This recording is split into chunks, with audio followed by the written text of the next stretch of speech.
کے اندر خوشی بھر دینا. اللہ کو وہ بندے محبوب ہیں اپنے بندوں میں سے کہ جو دوسروں کے دلوں کو خوشی سے بھر دیتے. تو یہ تو عام افراد کے معاملے میں کہا گیا، جبکہ خاص طور پر جس کے ساتھ رشتہ بڑا ہے اور جس کا حق فائق ہے اس کی خوشنودی کا خیال رکھنا اور بھی زیادہ ضروری ہے. اس لیے ایک مسلمان عورت کے لیے لازم ہے کہ وہ ایک اچھی شریک حیات بن کر رہے اور اپنی تمام تر ذہانت ایسے طریقوں کو تلاش کرنے میں لگائے جس کی وجہ سے وہ شوہر کے دل کے اندر خوشی اور سرور داخل کر سکے. اب دیکھیے ہمارے یہاں ایک خاندان میں ذہانت کہاں استعمال ہوتی ہے؟ فیملی پالیٹکس میں. یعنی ہر وقت وہ نقطے، وہ چیزیں تلاش کی جاتی ہیں جس کی وجہ سے گھر سے باہر رہنے والے شوہر کو جو سارے دن کے بعد تھکا ہارا واپس آتا ہے اس کے لیے پورا پلان تیار ہو چکا ہوتا ہے کہ اس کے ذہن کو کیسے ٹریپ کرنا. اور دو طرفہ محاذ آرائی ہوتی ہے. عورت ایک بیوی بھی کرتی ہے اور ماں بھی کرتی ہے، اور چکی کے دو پارٹوں میں مرد پس جاتا ہے. اور اس کا نتیجہ یہ ہوتا ہے کہ یا بیوی گئی یا ماں باپ سے تعلقات گئے. اس وجہ سے دین پر برقرار رکھنے کے لیے ایک عورت کو اپنا اصلی کردار ادا کرنا ہے کہ اسے سب سے بڑھ کر ان تعلقات کو درست رکھنا ہے تاکہ شوہر کے دل میں خوشی داخل کر سکے. کیونکہ مرد کو جو سکون عورت سے حاصل ہو سکتا ہے یقیناً وہ سکون کسی دوسری جگہ سے، دوسرے مقام سے نہیں ہو سکتا. اور ہم نے عبداللہ ابن عمرو ابن عاص کی حدیث میں دیکھا کہ یہ دنیا عارضی متاع ہے اور نیک بیوی دنیا کی سب سے اچھی متاع ہے. مسلم کی 3649 نمبر روایت ہے. مسند احمد کی روایت ہے 1445 نمبر پر کہ 3 باتیں ابن آدم کو نیک بختی سے ہمکنار کرتی ہیں اور 3 چیزیں اس کی بری حالت کا سبب بنتی ہیں. 3 چیزیں جو ابن آدم کی خوش بختی کا سبب بنتی ہیں ان میں سے اچھی بیوی، اچھا گھر اور اچھی سواری ہے.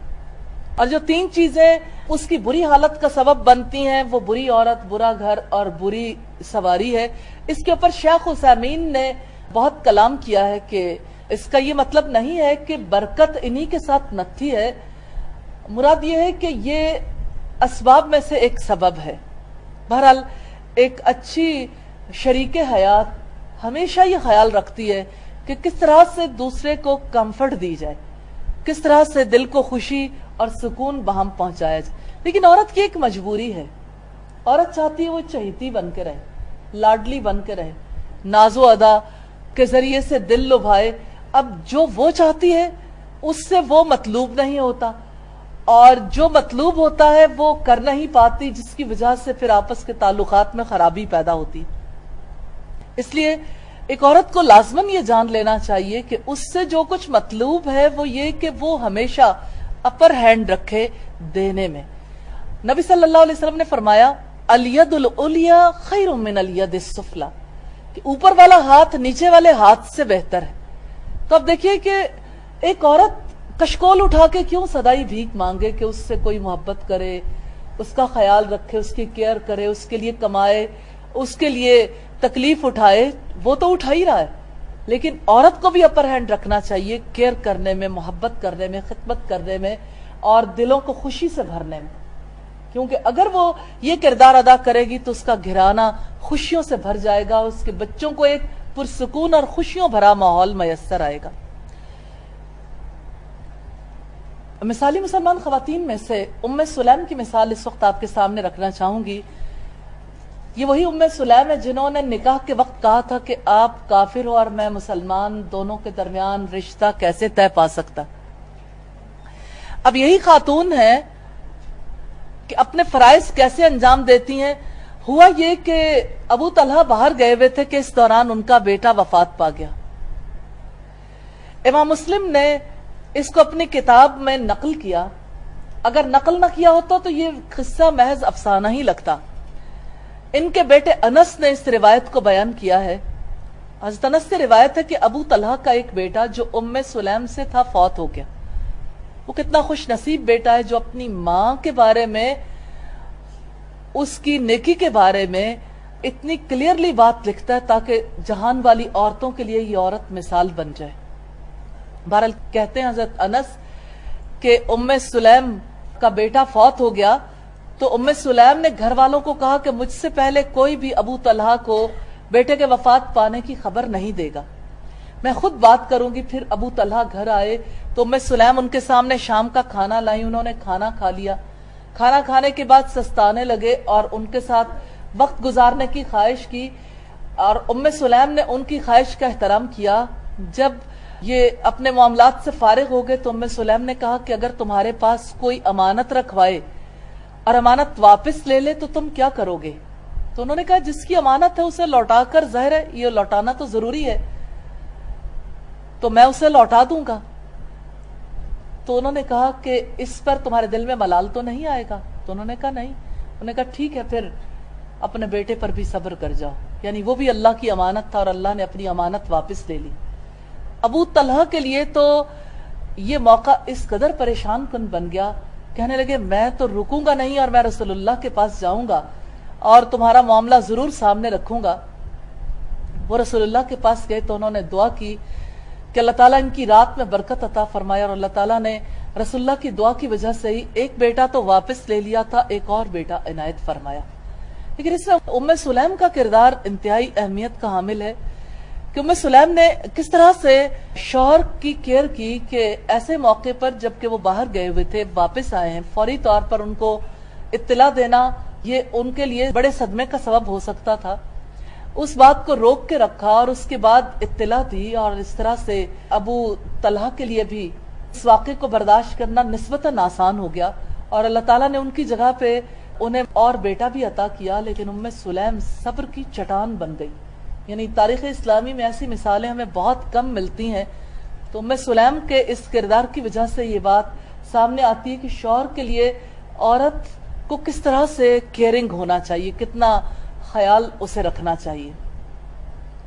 ام سلیم فتح مکہ کے موقع پر بھی موجود تھیں، حنین کی جنگ میں بھی شریک ہوئی تھیں۔ وہ ایک چٹان کی طرح صبر کرنے والی اور ثابت قدم رہنے والی تھیں۔ رسول اللہ کے ساتھ وہ اس جنگ کے موقع پر اپنے شوہر کے ہمراہ موجود تھیں۔ جس وقت بڑے بڑوں کے قدم اکھڑ گئے تھے وہ اس وقت تک رسول اللہ کے ساتھ موجود رہیں جب تک کہ اللہ کی نصرت نہیں پہنچ گئی۔ اور پھر آپ دیکھیے کہ حنین کی جنگ میں یہ درد ذہ میں مبتلا تھیں۔ جب مجاہدین فاتحانہ شان کے ساتھ مدینہ پہنچنے کے قریب تھے، درد ذہ شدید تھا، تب بھی ان کے شوہر تھوڑی دیر کے لیے رکے، لیکن اللہ تبارک و تعالیٰ سے دعا کی تو اچانک درد رک گیا، کیونکہ ان کے شوہر رسول اللہ کی ہم رکابی میں مدینہ میں داخل ہونا پسند کرتے تھے۔ وہ شوہر کے ہمراہ اسلامی فوج کے پیچھے چلی اور اس کے ساتھ پا لیا ان کو، مدینہ میں داخل ہوئیں۔ پھر انہوں نے ایک بچے کو جنم دیا جس کو ان کے بھائی انس رسول اللہ کی خدمت میں لے گئے اور آپ نے انہیں اجوا کھجور کھلائی، ان کا نام عبداللہ رکھا۔ اس طرح نبی صلی اللہ علیہ وسلم کی دعا اس بچے کے حق میں قبول ہوئی اور اس کی نسل میں سے 10 بڑے بڑے علماء پیدا ہوئے۔ بلا شبہ یہ ام سلیم کے اخلاص کی وجہ سے ہے، جس نے اپنے رسول کے ذریعے یہ خوشخبری دی کہ میں جنت سے داخل ہوا، میں نے وہاں کسی کے چلنے کی آواز سنی، میں نے کہا یہ کون ہے؟ وہاں والوں نے مجھے بتایا کہ یہ غمیسہ بنت ملحان یعنی حضرت انس کی والدہ ہے۔ یہ مسلم کی روایت ہے 6320 نمبر پر، اور سچی روایت سے ہمیں یہ پتہ چلتا ہے کہ کس طرح دبے قدموں کی آواز پر رسول اللہ نے سوال کیا تھا، اور یہ ام سلیم کے قدم تھے۔ یہ قدم صبر کے قدم تھے، شوہر کی اطاعت کے، شوہر کی محبت کے قدم تھے۔ حقیقتاً شوہر کی اطاعت اور شوہر کی کیئر عورت کو ایسے ہی جنت لے جائے گی انشاءاللہ۔ اللہ تعالی ہم سب کو ان کے نقش قدم پر چلنے کی توفیق عطا فرمائے۔ تاریخ اسلامی کی ایک اہم شخصیت ہے شیخ شریح۔ شیخ شریح کی بیوی کی مثال بھی تاریخ کی ایک انتہائی اہم مثال ہے۔ ایک وفا شیار عورت کیسے اپنے شوہر کی پسند اور ناپسند کا خیال رکھ سکتی ہے، کیسے وہ اپنے شوہر کے مزاج کو سمجھتی ہے، ازدواجی زندگی میں باہمی مفاہمت کے لیے کب سے کوشش کرتی ہے، اور اس کوشش کے لیے وہ کن کن مراحل سے گزر جاتی ہے، اور کس طرح اس کی ازدواجی زندگی یکسانیت اور بیزاری سے محفوظ رہتی ہے، وہ کن کن امور کا خیال رکھتی ہے۔ زوجہ شیخ شریح سے ہمیں یہ مثال ملتی ہے۔ ایک حکایت بیان کی جاتی کہ مشہور قاضی شریح نے بنی حنزلہ کی ایک خاتون سے شادی کی. شادی کی پہلی رات دونوں نے 2 رکعت نماز ادا کی اور اللہ سے خیر و برکت کی دعا کی. اور اب دیکھیے کہ جہاں شرع کا معاملہ ہے خواتین کبھی پیچھے نہیں رہی. دلہن پہلے شوہر سے مخاطب ہوئی, کہنے لگی میں آپ کے لیے ایک اجنبی ہوں, آپ کے بارے میں بہت زیادہ نہیں جانتی, براہ کرم آپ مجھے بتائیے کہ آپ کن باتوں کو پسند کرتے ہیں تاکہ میں ان کا خیال رکھوں, اور کن باتوں کو آپ ناپسند کرتے ہیں کہ میں ان سے بچوں. قاضی شریح کہتے ہیں کہ وہ 20 سال میری رفاقت میں رہی اور اس نے مجھے کبھی کچھ کہنے کا موقع نہیں دیا, کہ میں کبھی اس سے شکوہ نہیں کر پایا کیونکہ شکوے کا وہ موقع نہیں دیتی تھی, سوائے ایک مرتبہ کے, اور اس وقت بھی زیادتی میری ہی تھی. تو ایسی مثالی خواتین کس طرح سے اپنی زندگی کو کامیاب بنا گئیں اور اپنی آخرت کے لیے کس طرح انہوں نے جنت کا سودا کیا, کہ شوہر گواہی دیتے ہیں کہ زندگی بھر ایک بھی موقع نہیں آیا. حقیقت یہ ہے کہ اگر وہ خواتین اس کے لیے کوشش کر سکتی تھی تو آج کی خواتین کو بھی اللہ تعالیٰ نے صلاحیت دے رکھی. سچی بات یہ ہے کہ اس کیئر کی آج بھی اتنی ہی ضرورت ہے, اور آج کی خاتون کے لیے, آج کی بچی کے لیے بھی یہ ہرگز مشکل نہیں ہے. لیکن بات یہ ہے کہ آج کی بچی کے ذہن میں کیا چیز ڈال دی گئی, ہندوانہ رسومات, کہ جب یعنی نکاح ہوگا پہلے شوہر ہی کلام کرے گا, اور شوہر کلام کرے گا تو منہ دکھائی میں کوئی زیور ڈالے گا, اور لڑکی کی ساری توجہ رہتی ہے کہ مجھے منہ دکھائی کیا دی گئی. اس کے بعد لڑکی منہ دکھانے کے قابل ہی نہیں رہتی, معذرت کے ساتھ, اس لیے کہ اس کی تمام تر معاملات جو ہیں غیر متوازن معاملات ہو جاتے ہیں, کیونکہ اس نے پہلی دفعہ کشکول پھیلا دیا. اس نے توقع رکھی کہ کوئی میرے ساتھ اس نے سلوک کرے گا, لیکن اس نے سوچا تک نہیں کہ جوابی طور پر میں نے کیا کرنا, میری کیا ذمہ داریاں. کیا دوسرے ہی دن اس سے پوچھا نہیں جاتا منہ دکھائی میں کیا ملا؟ ہمارے یہاں کون سا ایسا گھرانہ ہے, کون سی ایسی خواتین ہیں جنہوں نے ایسی کوئی مثال پیش کی؟ سچی بات یہ ہے کہ شوہر کی پسند ناپسند کے لیے ایک خاتون کو اسی طرح سے کانشیس رہنا چاہیے. جو اس بات کا ادراک رکھتی ہے وہ جاننے کی کوشش کرتی ہے کہ مجھے کن باتوں سے اوائڈ کرنا ہے اور کن باتوں کا خیال رکھنا ہے. پھر آپ یہ دیکھیے کہ جب انہوں نے پہلی رات میں یہ بات جان لی تو ان کے لیے آسانی پیدا ہو گئی. مائنڈ سیٹنگ تھی, قبولیت تھی دل کے اندر, طے کر لیا کہ اب شوہر کی ناپسند والا کوئی کام نہیں کرنا اور شوہر کی پسند کا ہمیشہ خیال رکھنا ہے. اس طرح سے زندگی کا ایک راستہ طے پا گیا. اور اب دیکھیے کہ ابتدائی طور پر یہ بات طے ہو جائے تو کنفیوژنز نہیں رہتی, ورنہ ابتدائی چند دن تو ہواؤں فضاؤں میں گزر ہی جاتے ہیں. اس کے بعد جب زندگی کے حقائق سامنے آتے ہیں تو عورت کے لیے ڈیسائیڈ کرنا بے حد مشکل ہو جاتا ہے. تو اسلام ایک خاتون کو ایسا ہی دیکھنا چاہتا ہے کہ وہ یہ دیکھے کہ اپنے شوہر کی پسند ناپسند کا اس نے کیسے خیال رکھنا. اب دیکھیے بات یہ ہے کہ جو عورت اپنے شوہر کے ساتھ ہم آہنگی نہیں کر پاتی, بالآخر ہم آہنگی نہ ہونے کی وجہ سے طلاق کا مطالبہ کرتی, اور بات بے بات یہ مطالبات حد سے بڑھتے چلے جاتے ہیں. اور آپ صلی اللہ علیہ وسلم نے فرمایا ایسی عورت جو اپنے شوہر سے بلا وجہ طلاق کا مطالبہ کرے جنت کی خوشبو بھی نہیں پا سکے گی. ترمذی کی 1187 نمبر روایت. 8ویں خصوصیت یہ ہے کہ شوہر سے ملاقات پر خوش اور اس کی شکر گزار ہوتی. ایک مومنہ عورت ہمیشہ اس بات پر اپنی شوہر کی شکر گزار رہتی ہے کہ شوہر کی وجہ سے اس کی زندگی میں بہت آسانیاں پیدا ہو گئی. اس وجہ سے وہ صبر کے دامن کو ہاتھ سے نہیں جانے دیتی. رسول اللہ صلی اللہ علیہ وسلم نے معراج کے موقع پر جو کچھ دیکھا تھا آپ نے اسے بیان کیا. بخاری کی 1052 نمبر روایت میں ہے کہ میں نے جہنم میں بڑی تعداد میں عورتوں کو دیکھا ہے. آپ سے دریافت کیا گیا کہ ایسا کیوں ہے اللہ کے رسول؟ تو آپ نے ارشاد فرمایا وہ لعنت کثرت سے بھیجتی ہیں اور شوہر کے احسانات کا کم ہی شکریہ ادا کرتی ہیں. اس سے یہ پتا چلتا ہے کہ شوہر کے احسانات کو محسوس نہیں کرتی, بلکہ کچھ خواتین کا تو یہ آئیڈیا, نظریہ یہ ہے کہ اگر ہم اس بات کا اظہار کر دیں تو آئندہ کے لیے وہ اور سٹرگل کرنا ہی چھوڑ دیں، اس طرح تو اور زیادہ سر پر چڑھ جائیں گے، نعوذ باللہ۔ بخاری کی ایک دوسری روایت میں ہے کہ آپ صلی اللہ علیہ وسلم نے فرمایا کہ تم زندگی بھر کسی عورت سے حسن سلوک کرو اور کوئی ایک بات اس کے مزاج کے خلاف ہو تو وہ کہتی ہے میں نے تم سے کوئی بھلائی دیکھی ہی نہیں۔ یہ ایک نادان خاتون کی تصویر ہے جو اللہ کے رسول صلی اللہ علیہ وسلم نے سامنے رکھی ہے، کہ جو اپنے شوہر کے احسانات کو محسوس نہیں کرتی۔ بخاری کی 1052 نمبر روایت میں ہی مزید ڈیٹیل ملتی ہے۔ اس حوالے سے ہم کچھ عظیم مسلم خواتین کی مثالیں دیکھیں گے، جن میں سے ایک اسما بنت امیس ہیں۔ یہ مدینہ ہجرت کرنے والی پہلی خاتون ہے۔ ان کی پہلی شادی حضرت جعفر بن ابی طالب سے ہوئی تھی، پھر حضرت ابو بکر صدیق سے ہوئی، ان کے بعد حضرت علی سے ہوئی۔ ایک دن حضرت اسما کے دو بیٹے محمد بن جعفر اور محمد بن ابو بکر آپس میں ایک دوسرے پر فخر کرنے لگے کہ میرا باپ تمہارے باپ سے افضل ہے۔ حضرت علی نے اسما کی طرف دیکھا۔ اب آپ دیکھیے کہ دو شوہروں کے بچے لے کے وہ حضرت علی کے گھر میں تھی۔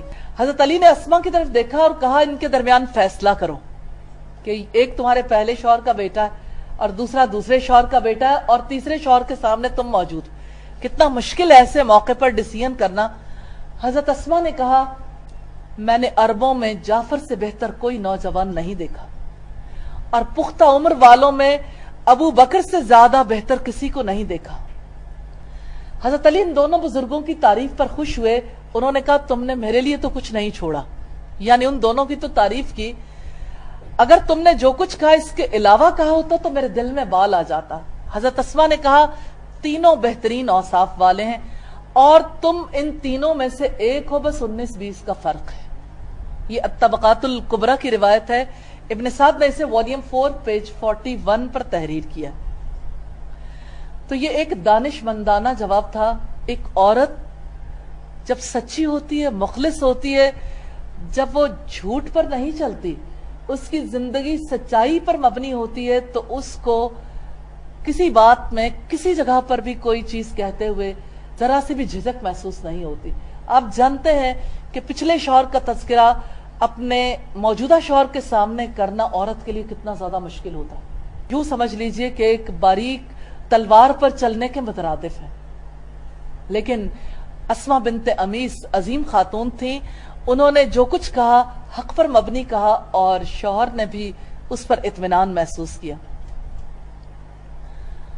انہوں نے حضرت علی کو بھی خوش کر دیا اور تینوں کو نیک جماعت میں، صالح جماعت میں شامل کر دیا۔ تو یہ جواب تھا جو ایک عقل مند خاتون نے دیا۔ ایک مومن عورت جن طریقوں سے اپنے شوہر کی نظروں میں پرکشش بن سکتی ہے، ان میں سے ایک یہ ہے کہ وہ اپنے شوہر سے خندہ پیشانی سے ملے، اس سے ملاقات کے وقت خوشی اور مسرت کا اظہار کرے۔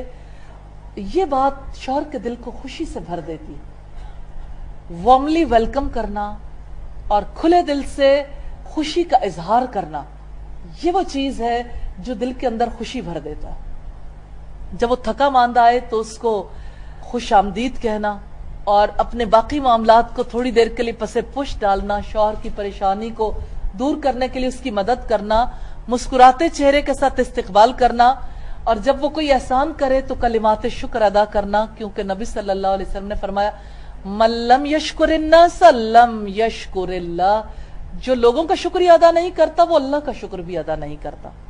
یہ الادب المفرد کی روایت ہے، حدیث نمبر 221 ہے۔ تو ایک سچی مومنہ ہمیشہ کسی دوسرے کے احسان کا اعتراف کرتی ہے۔ اگر ایک عام انسان کے احسان کا اعتراف کرنا انسان کو اللہ کی نظروں میں مقام دلواتا ہے، تو شوہر کا احسان تو بڑا ہے، اسی شوہر کے احسان کا ضرور اعتراف کرنا چاہیے۔ اور نبی صلی اللہ علیہ وسلم نے فرمایا اللہ تبارک و تعالیٰ اس عورت سے نظر پھیر لیتے ہیں جو شوہر کا شکریہ ادا نہیں کرتی، جبکہ وہ اس سے بے نیاز نہیں ہو سکتی۔ یہ مستدرک حاکم کی روایت ہے اور حدیث نمبر 7335، 36 اور 37 تینوں اسی بارے میں۔ اور اس سلسلے میں جو مثال میں آپ کے سامنے رکھنا چاہتی ہوں، یہ نساء الانبیاء میں سے، انبیاء کی بیویوں میں سے حضرت رالہ کی مثال ہے۔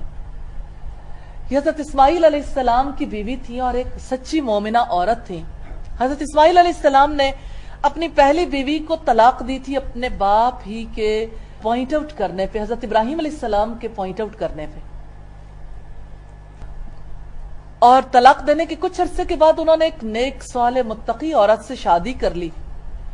حضرت اسماعیل علیہ السلام سے ملے ہوئے حضرت ابراہیم علیہ السلام کو کافی وقت گزر چکا تھا، بیٹے اور بہو سے ملاقات کے لیے وہ آنا چاہتے تھے لیکن آ نہیں پاتے تھے۔ بہرحال کافی عرصے کے بعد حضرت ابراہیم علیہ السلام تشریف لائے تو اتفاق سے حضرت اسماعیل علیہ السلام گھر پر موجود نہیں تھے۔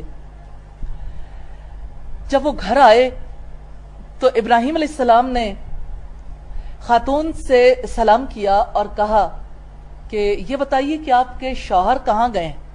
تو انتہائی ادب و احترام سے کہنے لگیں وہ اللہ کی زمین سے ہمارے لیے رزق تلاش کرنے گئے۔ حضرت ابراہیم علیہ السلام نے پوچھا تمہارے گھریلو حالات کیسے ہیں؟ اس نے جواب دیا اللہ کا شکر ہے بہت اچھی، آئیے آپ تشریف رکھیے، میں آپ کے لیے پانی کا انتظام کرتی ہوں، اللہ کا دیا بہت کچھ ہے۔ حضرت ابراہیم علیہ السلام نے پوچھا آپ لوگ اکثر و بیشتر کیا کھاتے ہو؟ اس نے جواب دیا الحمدللہ اکثر و بیشتر ہم گوشت کھاتے ہیں۔ تو انہوں نے پوچھا اچھا اکثر و بیشتر کیا پیتے ہو؟ تو انہوں نے کہا اکثر و بیشتر ہم لوگ پانی پیتے ہیں اور دودھ پیتے ہیں۔ تو حضرت ابراہیم علیہ السلام نے پوچھا کہ کیا آپ کے پاس اناج ہے؟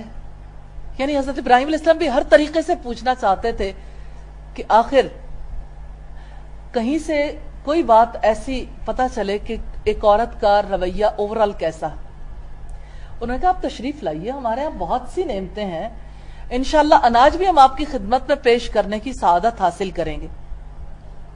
حضرت ابراہیم علیہ السلام بہت خوش ہوئے، انہیں اس بات کا احساس ہوا کہ میرے بیٹے کے گھر میں شوہر کی قدر جاننے والی بیوی ہے۔ اس موقع پر انہوں نے اللہ سے دعا کی کہ اے میرے رب ان کے کھانے اور پینے میں برکت عطا فرما دے۔